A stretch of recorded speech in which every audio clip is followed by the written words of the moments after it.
I'm a night security guard, and I just watched surveillance footage of my own death.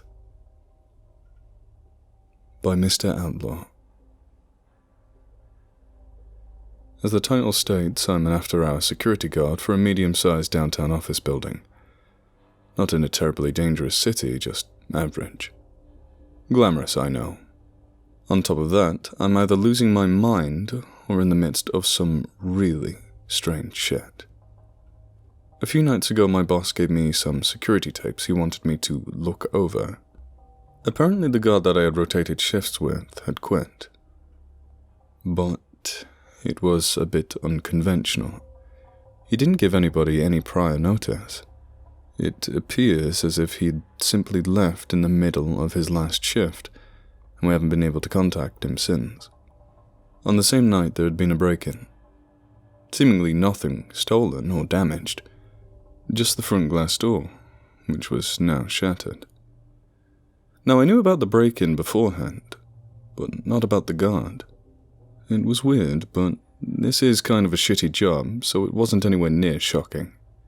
My boss wanted me to try and identify who had done it, and said that the cops are lazy and it would take weeks for them to even look at it. His quote, not mine. Sure, it was an annoying request, but it's on me for not finishing college. It was a pretty quiet night when I got around to it. My boss told me to look it over in my own time, but that wasn't happening. At around 2 a.m., I finally began watching. It took a lot of fast-forwarding until I finally got to something. We were right. The old security guard, Chris, literally got up and left at exactly 2:17 a.m. that night. Even weirder was that he left all of his shit behind. He just walked away. Okay, I thought. Shit happens. Whatever. I kept watching until the break-in at 3 a.m. Some medium-built dude dressed in a stereotypical burglar outfit, ski mask included, took a baseball bat and smashed through the front glass door. I'm pretty sure that Chris never locked it behind him when he left, so that was a waste.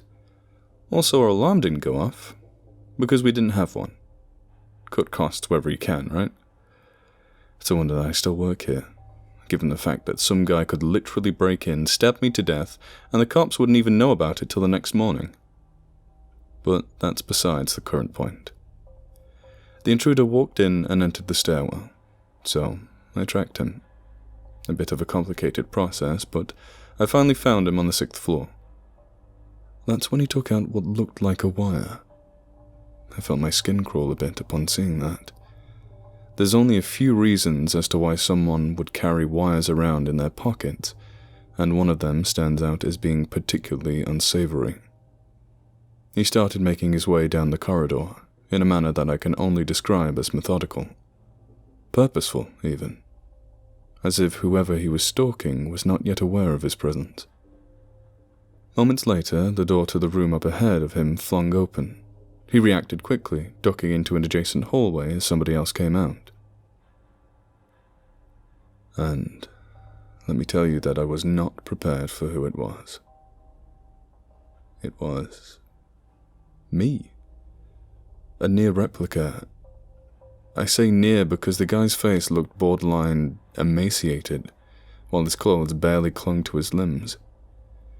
I was more of a muscular build myself, but I'd been skinny before. I knew what I looked like. And that was it. My copy was wearing what looked like some kind of white heavy-duty jacket.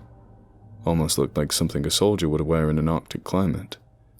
On top of that, there was a large streak of red covering his chest. Probably doesn't take a detective to figure out what it was, given the circumstances. He also appeared to be exhausted, with one bony hand holding the wall whilst he was doubled over, exhaling like hell. Eventually, he started moving, stumbling towards the intersecting hallways where the mystery man was presumably waiting for him, hands clasped around the wire. I found myself instinctively reaching for my phone to call 911 when I realized that this was not happening in real time.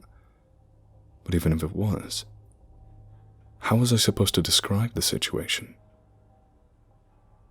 As my copy passed by, the mystery man pounced on him, but it seemed as he was anticipating it. My copy, that is. A vicious struggle ensued.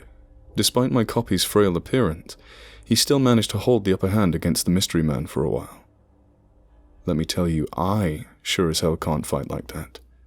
The combination of military-grade jacket and the hand-to-hand training that this guy clearly practiced yielded a few possible avenues of explanation.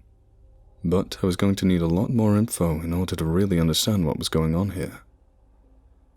Despite being pounded on for a good few minutes, the mystery man eventually landed a lucky uppercut that staggered my copy.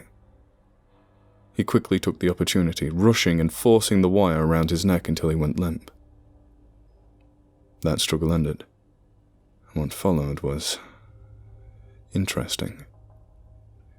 He dragged the body back to the room that my copy had come out of and shut the door behind him. I fast-forwarded up until today. Nobody else came out. Nobody went in. There was nothing that I could do for the rest of my shift but just sit there, absolutely floored. The next day, my boss asked me what I'd seen. I told him a fabricated version of what had happened, that some dipshit high school kids in masks broke the door for fun. Nothing we can do about it beyond installing an actual security system. He said he'd look into it. Sure he will. Now I considered just forcing myself to forget about it. That would have yielded more sanity. But some things are just too bizarre to overlook.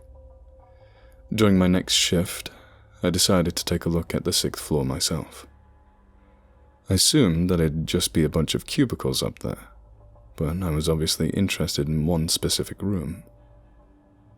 Once up there, I started walking around. It almost felt surreal being in a place where something so strange had just happened. In fact, it got me questioning whether or not I'd just lost my mind for a few minutes, if anything on that tape was even real.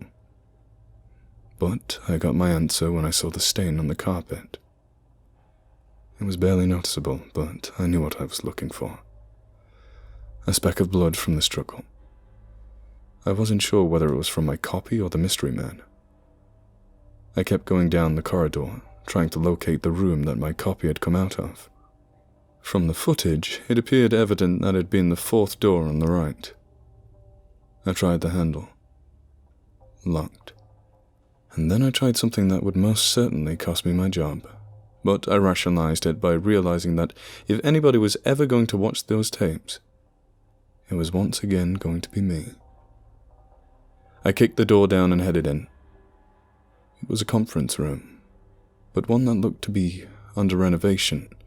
There were dry paint cans, an unfinished carpet job, and drywall covering the walls. But nothing unusual. Yet.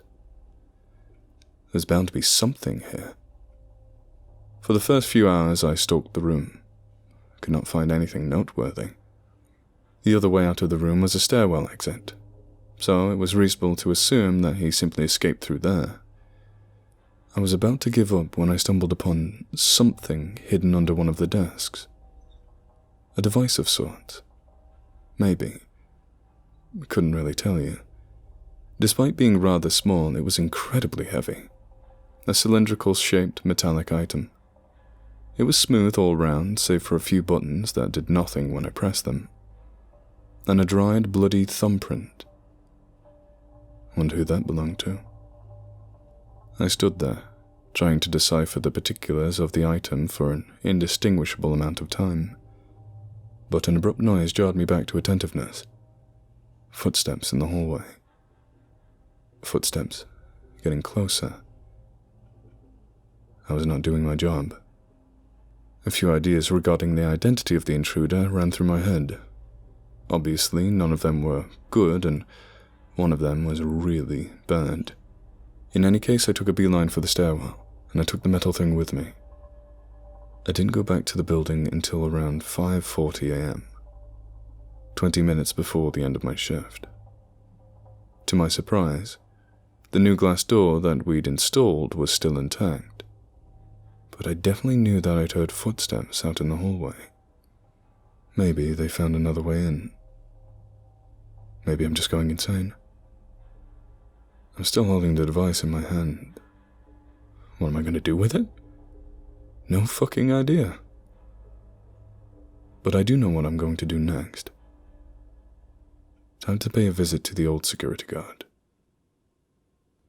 Chris has to have some kind of answer here.